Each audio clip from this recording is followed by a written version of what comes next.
It's time to do business again. This time is Business Incorporated, where we give you updates from the world of business. And here's what we have prepared for you today.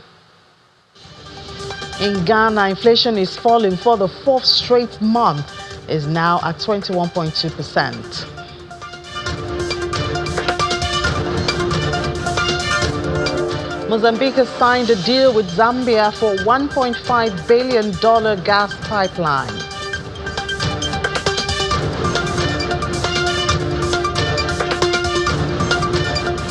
There's a drop in cotton output in Mali. It's down 4.8%.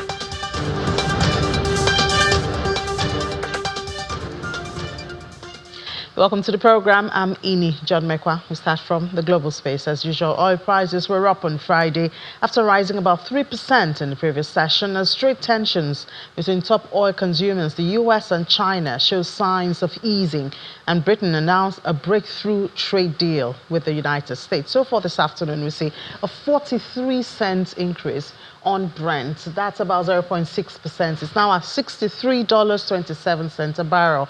WTI also went up 0.7% at $60.33 a barrel. And U.S. Treasury Secretary Scott Bessent will meet China's top economic official vice premier in Switzerland tomorrow. And it's all towards resolving trade disputes that have threatened growth in the consumption of crude oil. And also, the country's crude oil imports in April dipped that's for China, from previous month but we're up 7.5% year-on-year, driven by a surge in sanctioned shipments and stockpiling by state refiners.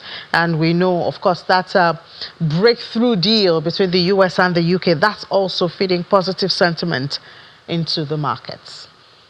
Now we move to the global space, to the metal space, and see gold prices up also on Friday. We're headed for weekly gains supported by a weaker dollar and lingering geopolitical tensions, while focus remains on U.S.-China trade talks. That's for tomorrow. So we see spot gold is in the green, 0.7%, $3,326.99. U.S. gold is also up the same percent, so it's now at $328.10. Silver is up 0.3% also, $32.56. Platinum is up almost 1% at $984.16. Palladium is also up. So we see recovery in the market after a bit of a dip, following, some movement away from there by investors, following the calm that's coming back to global market, as we see and expect the talks between U.S. and China. Here in Nigeria, Ethiopian Airlines has announced that from the 1st of July, Nigerian passengers will have increased options out of Lagos with an extra daily flight. The extra flights will offer immediate connection to many African and Asian destinations. With this extra flight, they say there will be instant connection that reduces the total hours of flight time for passengers. A daily midday flight will still be there. Additional flight is what they are adding to what they have. And still from the aviation space here in Nigeria, for violating consumer protection regulations, Nigeria Civil Aviation Authorities, NCAA, has imposed sanctions on Kenya Airways. According to the Director of Public Affairs and Consumer Protection, Michael Achimugu, the airline was found guilty of failing to provide adequate care, disclose terms of carriage, process refunds and compensation for 3 passengers, including one Gloria Omishore. As a result, Kenya Airways has been fined in accordance with the NCAA Regulations 2023 and given a 7-day ultimatum to pay refunds and compensation totaling $1,000 special drawing right to the affected passengers. The NCAA's action reaffirms its commitment to protecting the rights of air travelers and promoting fair and transparent aviation industry. The authority warned that the failure to comply with the sanctions will attract stiffer penalties for the airline. And the Tinkan Island Command of Nigeria Customs Service says that the full implementation of the B Odogu system at the command will reduce cargo clearance period to about 2 hours. Controller of the command, Frank Onyeka, said that the new technology is network glitch free and hence it would ease the difficulties in cargo clearance and facilitate trade. Mr. Onyeka, who disclosed this during a courtesy visit by members of the shipping correspondents in Lagos, is asking importers and clearing agents to always make honest declarations. Now, have you ever thought of combining agriculture and tourism? Well, some farmers have done that, and they say this will create more value to the farmers, and they are led by Mrs. Moji Davids, the managing director of Extra Large Farms and Resorts, and they believe that the government policies could drive increased participation at the micro level. So every time you buy 1 chiver of yam for 5,000 naira in the market, you can be rest assured that that chiver of yam didn't leave the farm for 5,000. There is a lot of, change of hands and everything that went into play, especially with the interlopers, before that yam became 5,000. Don't be surprised that it actually left the farm for 1,000. So if the farmer left the yam for 1,500 and is selling in the market for 5,000, how can that farmer ever be rich? So we are trying to encourage the farmers, especially the local ones who feel that nobody is hearing their voices, and we are going to be rewarding them for the labor. At least, let's celebrate this farmers' festival. We are also bent on training minimum 10,000 people at no cost in easy and simple ways that they can practice sustainable agriculture.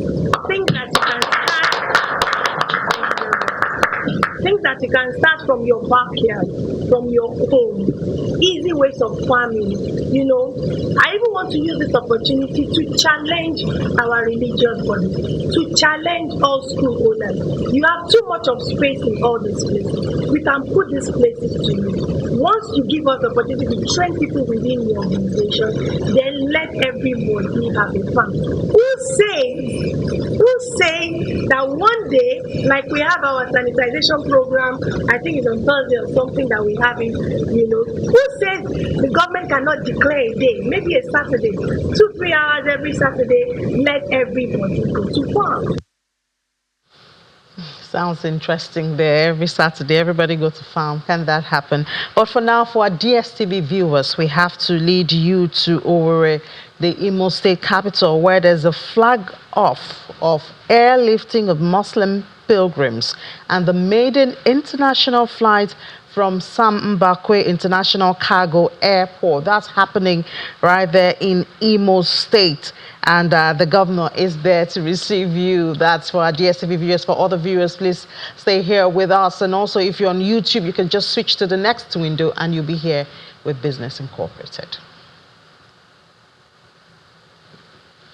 Now, the Minister of Communication, Innovation and Digital Economy, Dr. Bosun Tijani, has charged Nigerian farmers to prepare to adopt digital and technologically driven agriculture practices that will enhance food production and food security. Mr. Tijani, who notes that the nation's huge population and farming practice, emphatically declared that there was no way Nigeria would produce enough food to feed the citizens without the introduction of technology, a kind of marriage of agriculture with technology that would revolutionize farming to guarantee job security, job creation, and increased income.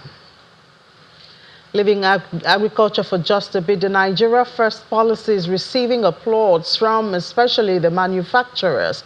The Director General of the Manufacturers Association of Nigeria, Mr. Segun Ajayi Kadri, who was a guest on Business Morning, believes that the way to make this work would be when the government is practicing the policy. It will be a delight, for instance, to see Mr. President riding in a vehicle that is assembled in Nigeria.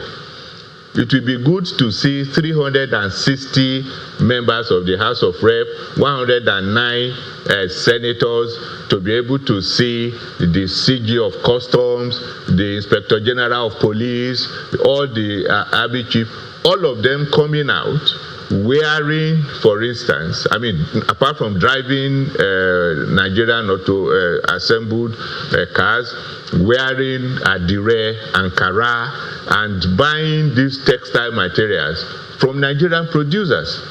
Seeing the army having their tent as tarpaulin, for instance, made by Zara Industries, it will help to send a very, very strong signal that this is the direction of government. You can imagine if the president is driving a car that is assembled in Nigeria, which minister will submit to FEC a proposal to procure vehicles, and you will see the ones that are not assembled here. And what message does this send to those who are producing? It means that whatever you produce will be bought. It means that you can increase your capacity utilization. The average capacity utilization of manufacturing sector for more than a decade has hovered around 50%. So by our calculation, this will be increased by a minimum of 56%, because you know that there is a market. Startups taking over the world, that's what we hear now. But how can we get Nigerian startups to scale up and scale smarter? That's what Jesse is here to talk about. Jesse Magwu is a DevOps and data scientist specialist, joins us from our Abuja studio. Hi, Jesse, good afternoon. Yeah, thank you for having me, Ini. Great. So when we hear of startups, we've had several conversations about their funding, what problems they should solve to stay relevant. But now we're talking about how to get them to scale up and stay smart. What are those tips that you have up your sleeves? Yeah. I would say for startups in general, they should make use of free tools, right? So in the tech space today, we have what we call open source tools. That's tools you don't necessarily need to pay to access, right? It's available to the public. So for startups starting out, when you're looking to scale, they can start up with these tools because it would help them to at least gain some traction before scaling out. So aside that, I would say they can leverage a lot of cloud credits, right? So we have something we call startup credits, where startups can apply for, maybe on AWS, on Azure, or different cloud platforms. It's available for everyone.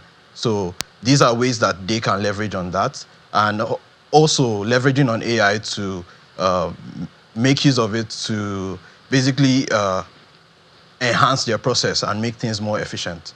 So I think that will help. Yeah, and I believe when you talk about being smarter, where time is very precious. So reducing time to market, build products that are safer. These are the features that these startups should be very conscious of in whatever they're building. Yes. So what role does DevOps play in this? Okay, I would like to give an analogy in terms of scaling, right?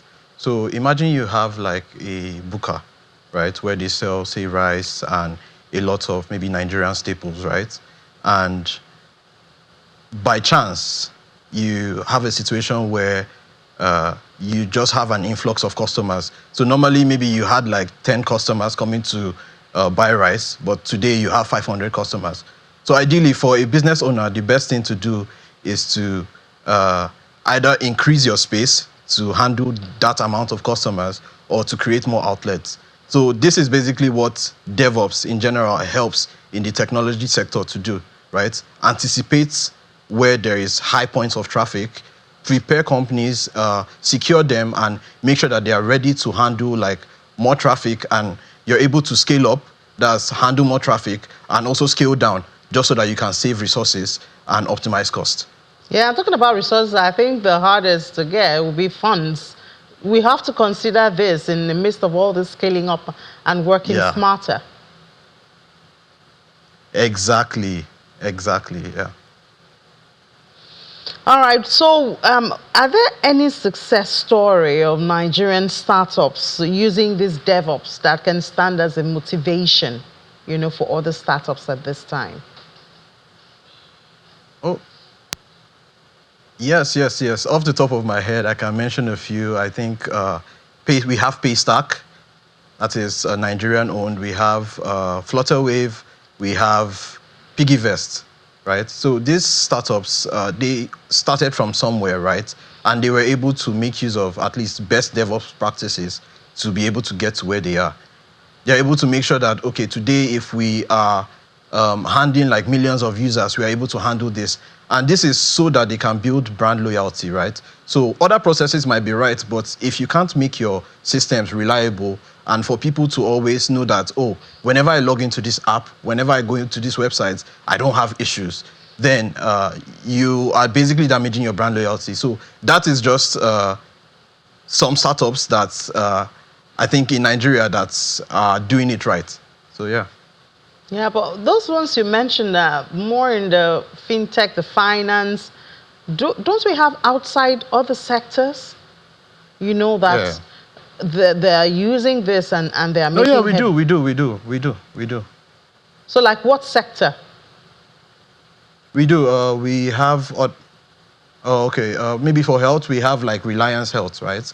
So they handle like health tech, right? So we have EdTech. We have a couple of startups over there. We equally have maybe BuyPower as well, right? That handles electricity, right? And yeah, a whole lot of startups that are doing it right. Yeah. So for you, as we know with all the data scientists that you have done, if you were to advise an individual or a group of individuals who want to start up, where would you ask them to look to first? Yeah. Okay. So first things first, I would say look at how you want your initial MVP to be, right? So the first 3 months of traction, right? You want to at least get like a holistic view of how you intend to build the system. You get your team, right? Make it as lean as possible just so that you can save on costs, right? It's a startup, so definitely you'd have to have someone that would be able to wear multiple hats, right? So aside that, look into cloud, right? Leverage their free startup credits, right? If you leverage this, you definitely know that for the first 3 to 6 months, you can save up on cost. With this, you also make use of, with the advent of AI, make use of AI to optimize a lot of processes, right? This is just so that you're able to save up on manpower, you're able to save up on cost, and equally to just make your processes more efficient and push out something fast.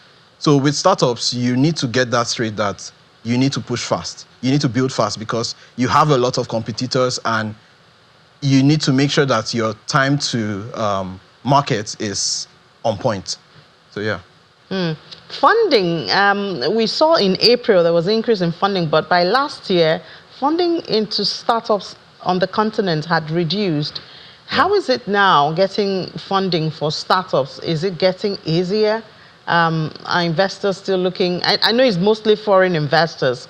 Unfortunately, one would have expected that, local investors could also jump in. But how is that environment now, even though we saw some encouraging numbers in April? Yeah. Thank you very much for that question, Ini. So in terms of funding, I would say it's all about looking at the trend of the global market, right? So right now, the current trend is in AI, right? So as a startup, you have to have the global economy in mind, right? You make sure that whatever you're bringing to the market is not obsolete. It is something that both the nationals, that's people in Nigeria, can relate to, and also the international market if you intend to scale internationally. So in terms of looking for funding, I would say look at the global trends, follow it, and try to see how you can adjust your startup or adjust your business plan according to those trends. So initially we had, we can see over the years, we've had trends in maybe quantum computing, we've had trends in blockchain, right? And currently we are in the AI era. So if you're, as a startup, if you're not leveraging AI, then you're probably doing something wrong. All right, AI is it. Thank you so much, Jesse Amango, DevOps and data scientist specialist, for your time and your view. Yeah, thank you very much. You're welcome back. It's still Business Incorporated here on Channels Television.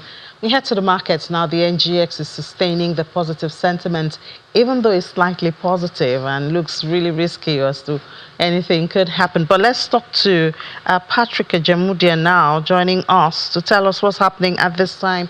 Hi, Patrick. Good afternoon. Welcome to the program. Hi, Ini. Good afternoon. It's good to be with you. Great. So we've seen some positive movement most of this week, encouraging. We went from, I think, 105,000 at the beginning of the week, and since we're closing around 109,000.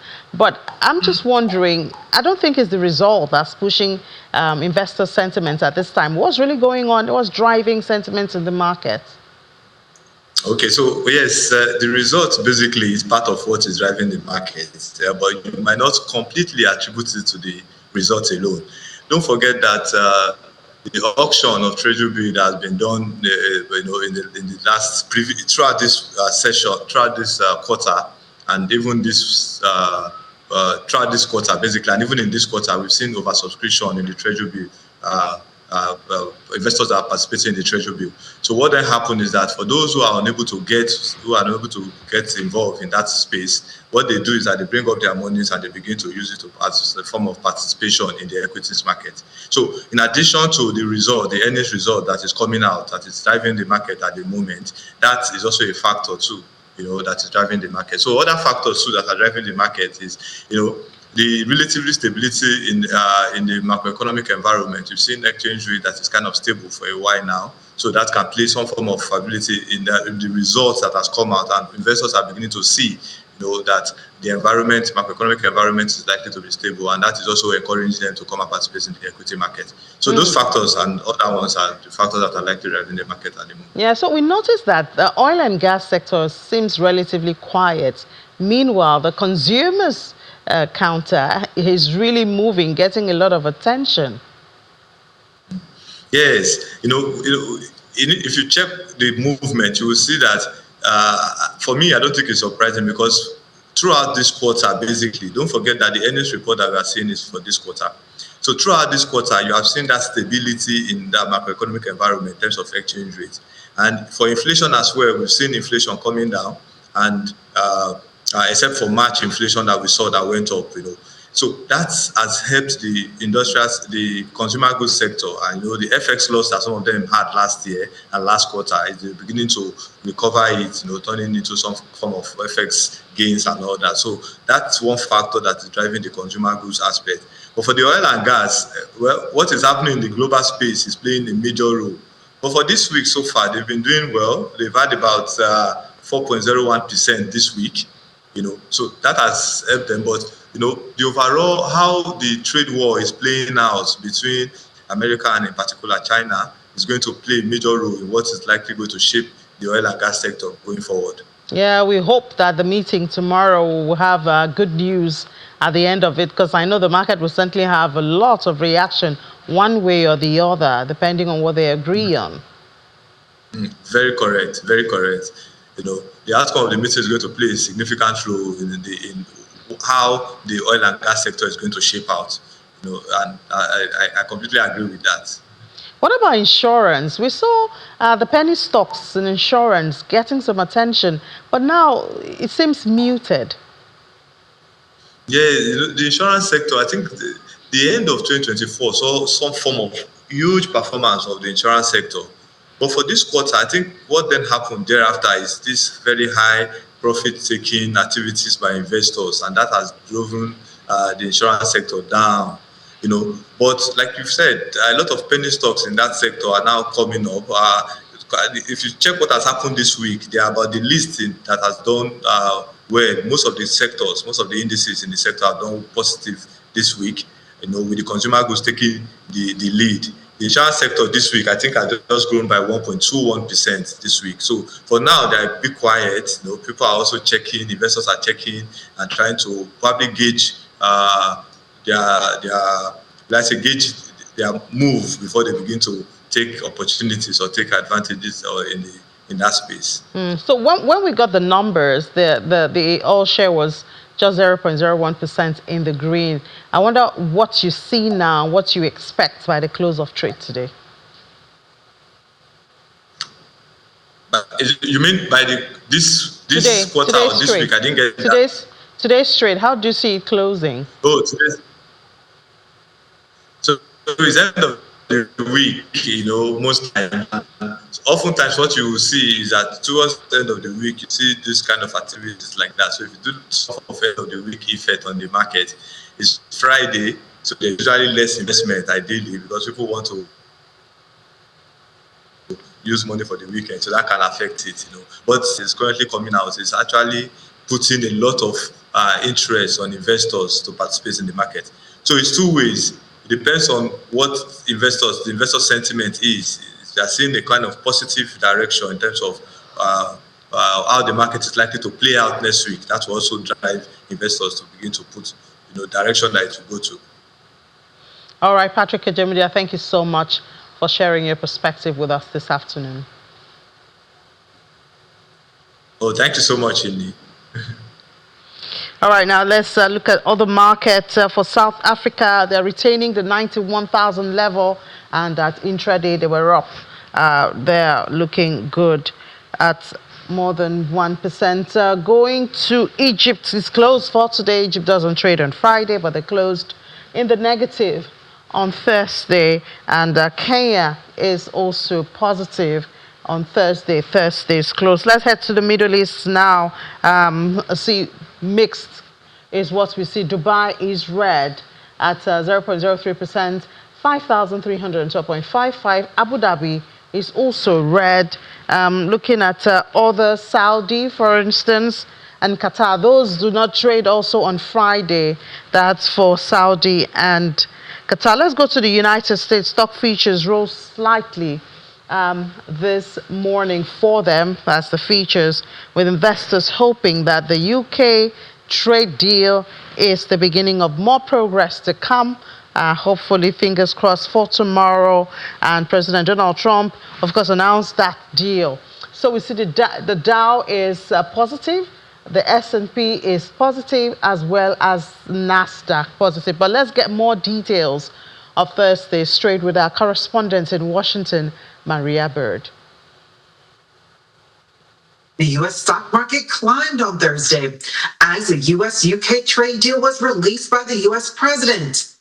It is clear that investors are watching to see how this will have an impact on the U.S. economy and the U.S. stock market over the long run. As the Dow Jones was up at 0.6%, the S&P 500 was also up at 0.6%, and the heavy-tech NASDAQ was up at 1%. These trade deals could mean some positive insight for the upcoming talks with the U.S. and China. There is much optimism after today's release of the UK-US trade deal that too could be a positive swing for the U.S. trade talks across the globe. Now let's go to Asia now and see what's happening. Markets there mixed on Friday as investors also looking at China's export-import data for April, which was mixed. And China's export surge, we saw that. Exports climbed 8.1% in US dollar terms. And China's stock, however, did not get a boost from that because of the tariff worries. We don't know how the talks will end. So Nikkei is 1.56% in the green. The Kospi is red. Hang Seng is in the green. And then when we look at India's Nifty for this afternoon is down. Remember, we talked about the tension between India and Pakistan is escalating, and of course, that's affecting investor sentiment. So we see the Nifty 50 down, lost more than 1% at 24,008 for a close of trade on Friday. Let's move over to Europe now, see how the markets there are doing. We have Lars Holter joining us to bring us up to date. Hi, Lars. Good afternoon. How's the market this afternoon? Yes, hi, Ini. Thanks for having me. Well, it's all in the green here today. Let me run you through the biggest European markets. The FTSE in London is up about 1/3%. The CAC 40 in Paris is up 2/3 of a percent. And the DAX over in Frankfurt is just about in the middle, about 0.5% in the plus right now. And it's yet another record high, by the way, for the DAX in Frankfurt. And it's pretty amazing considering, Ini, that markets saw that near crash just recently after Trump started that trade war with pretty much the rest of the world. Markets, of course, have rallied everywhere since Trump took most of these threats back. And after yesterday's announcement of a trade deal between the US and the UK, investors hope that things will work out just fine everywhere. Interesting, however, as the US-UK deal is not that much of a deal. And the one trade relationship that likely matters most to much of the world is, of course, the one between the US and China. And no easy deal is in sight here. Anyway, investors seem quite optimistic today, and we have a couple of strong numbers as well to back that up, with Commerzbank, one of the winners in today's trading session. So it looks like, Ini, we're seeing a strong ending to the week.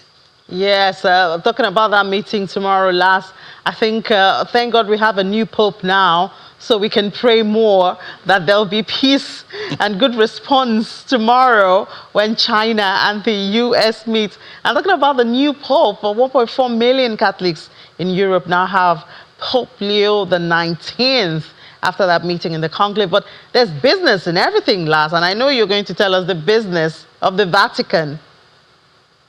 Yes, Ini, and what an exciting day it was yesterday. Of course, most people, even inside the Vatican, had expected this conclave to go on for a few days more, but then white smoke and the first American Pope, who would have thought, Leo XIV. He seems to be a very liberal Pope who sees himself as a bridge builder. He's a very global man who lived in several countries and speaks many languages. Now, he's up for quite a job here, Ini, because the Pope, of course, is not only the spiritual leader of 1.4 billion Catholics, but he's also head of state of the Vatican and also ruler of a multi-billion euro empire. He's even in charge of the Vatican Bank. And that bank is, of course, pretty secluded, does not have much to do with the big banking giants that we usually talk about, the ones on Wall Street or the ones run out of London or Frankfurt. But like I said, it did manage to get itself involved in just as many scandals as some of the big ones did over the years.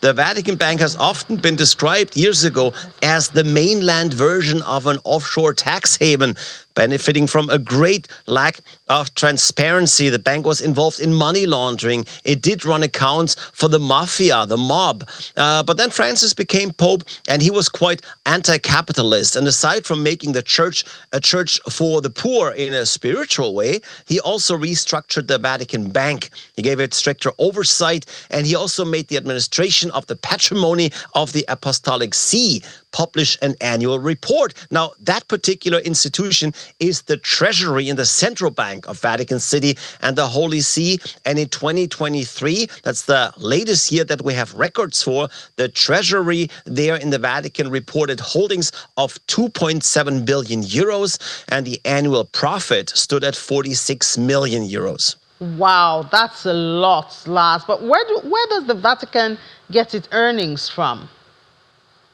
Well, Ini, it's mostly real estate. The Vatican has thousands of properties, 5,500 to be exact. The largest part of this is obviously in Italy, but there's also properties in France, in the UK, and in Switzerland. That is churches, monasteries, houses. And while many of them are rent-free for church personnel, for example, some do actually generate revenue. And then the Vatican also holds investments of 27.6 million euros.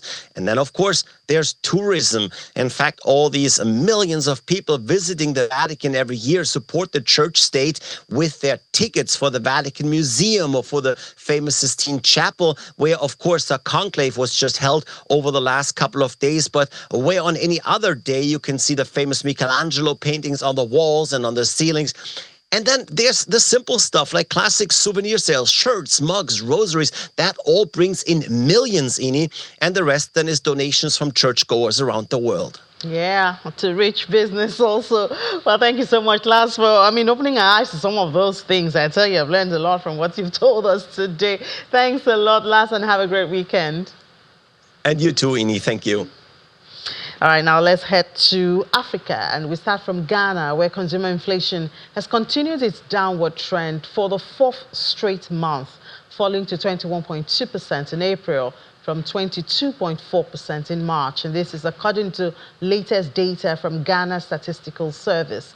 The drop in inflation has been attributed to easing price pressures in both food and non-food categories. However, inflation in the food sector remained notably high at 25%, underscoring persistent cost of living concerns for households and economic planners. However, the month-on-month inflation rate saw a slight surge, rising to 0.8% in April from 0.2% in March, and this represents a 0.6 percentage point increase. Mozambique has announced a new $1.5 billion gas pipeline project with Zambia, and that's the latest in a series of encouraging energy infrastructure development for the southern African country.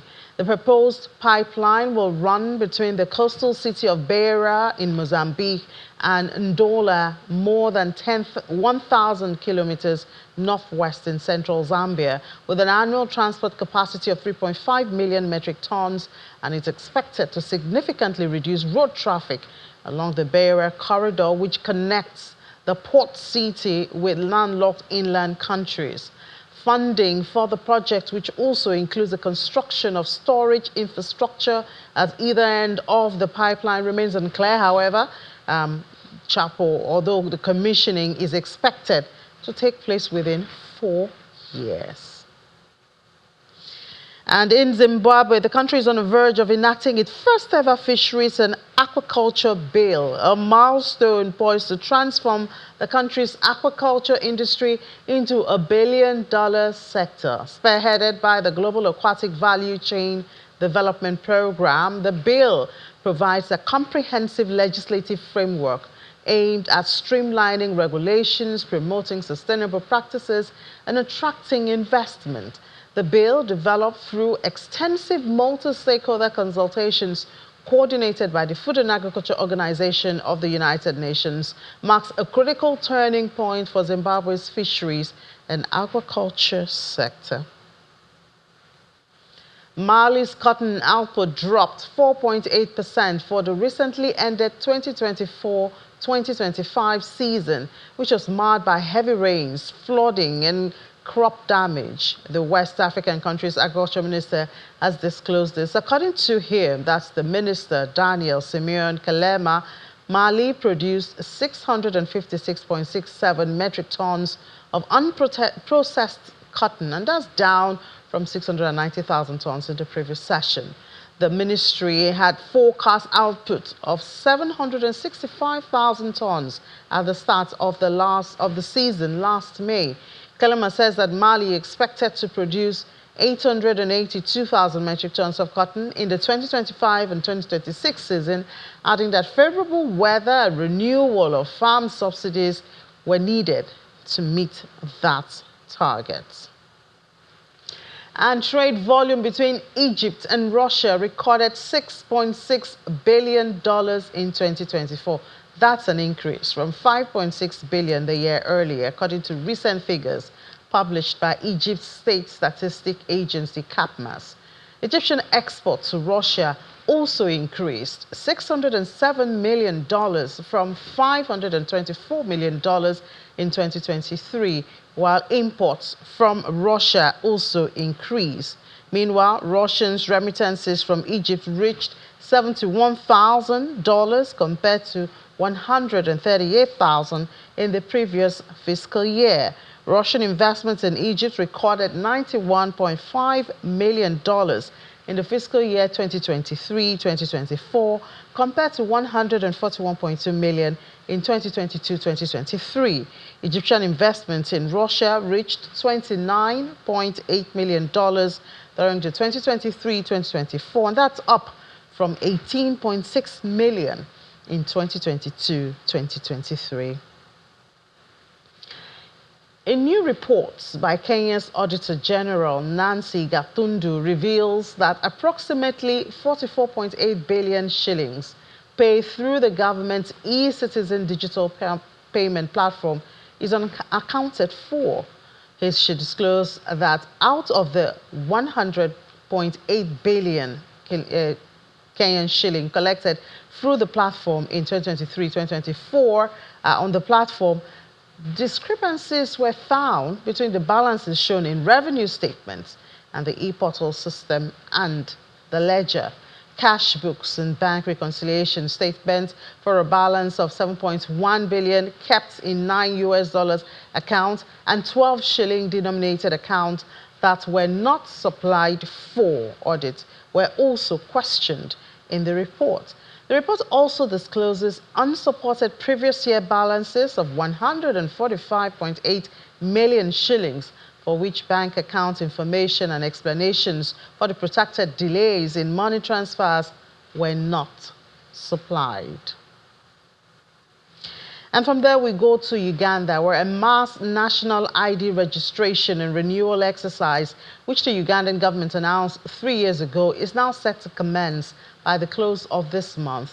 Since the exercise was announced in August 2022 after cabinet approval, the government set many deadlines and failed, with the National Identification and Registration Authority, that's NIRA, citing several constraints which were technical and financial.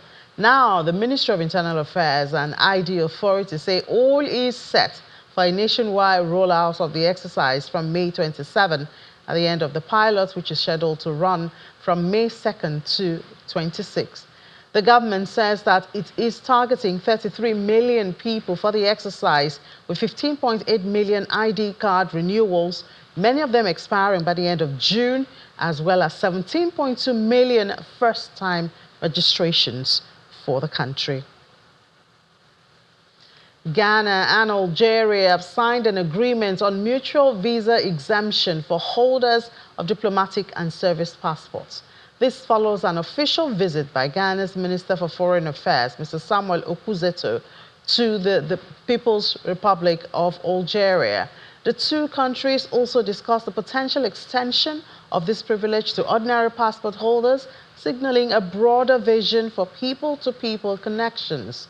Both foreign ministers agreed on a roadmap of priority actions, including the organization of 4th session of the Permanent Joint Commission for Cooperation in Accra before the end of 2025. Now let's head to the crypto space and see what color we have. We know and we have seen crypto or Bitcoin, even Ethereum has been doing well since yesterday. We saw Bitcoin hit 103,000, and Ethereum that has been struggling below 2,000 went above 2,000. So that's good news for investors. I guess some smiles also on their faces. If we could have the numbers for crypto, there you have it. Oh, it's down to 102. Wow. But this morning we had 103,000. But anyways, I think we're still green enough to smile. It's up 3.57% in 24 hours. XRP is green. And there you have Ethereum. Ethereum has lost, okay, I think it was about 2003, about earlier today. So it's still looking good for Ethereum. You know, we're getting worried about Ethereum even when Bitcoin was gaining some ground. So we didn't see a lot of movements with Ethereum, but it does seem like the goodies has spread wider now. So most of them are in the green at this time. Now let's look at top news stories that are making top headlines in the crypto space. We start from German authorities closing down crypto swapping service. It's EXCH, that's what it's called. So they located in the nation and they seized asset worth 34 million euros. That's about $38 million. It's the third largest seizure of crypto assets in the history of the country, and the Federal Criminal Police Office in Frankfurt prosecutors said in a statement, and Dutch officials also involved in the operation. The assets frozen include Bitcoin, either Litecoin and Dash. Coinbase shares, I think, is the next story. Coinbase shares fall after first quarter revenue.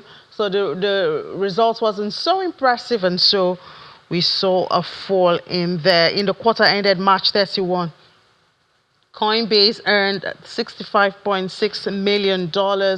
That's about 24 cents per share. That's down $1.18 billion and 4.40 a share compared to what they had a year ago. Revenue went up 2.03 billion from 1.64. Revenue from transactions tallied 1.6 billion in the quarter. In other stories, Meta Planet issues 21.25 bonds to buy Bitcoin. Is this going to be a driving factor for the market? I wonder. Meta Planet is a Tokyo-based Bitcoin holdings firm and has issued 21.25 million in 0% bonds to purchase Bitcoin. Will this add some positive pressure to the markets? I wonder. The bond strategy partners with EVO Fund receiving the entire bond issuance, and Metaplanet, Asia's largest Bitcoin holder, earlier bought 555 Bitcoin, bringing its total to 5,555 Bitcoin. Their stock surged 41% in a week. All right, let's see if we have Gilbert Jopata now to tell us what he thinks about especially this comeback from on Bitcoin and Ethereum, but it does seem we do not have Gilbert for this time. But we see, looking at the, I mean, it's beautiful when you have this kind of number. It's not a red, it's 73, and it's a greedy market at this time. But be careful how greedy you get, because if you get too greedy, you might just either get into the market at the wrong time or be losing some of the funds that you have already. And well, let's take a break now. When we come back, we'll look more closely at the numbers here on Business Incorporated. Please stay with us.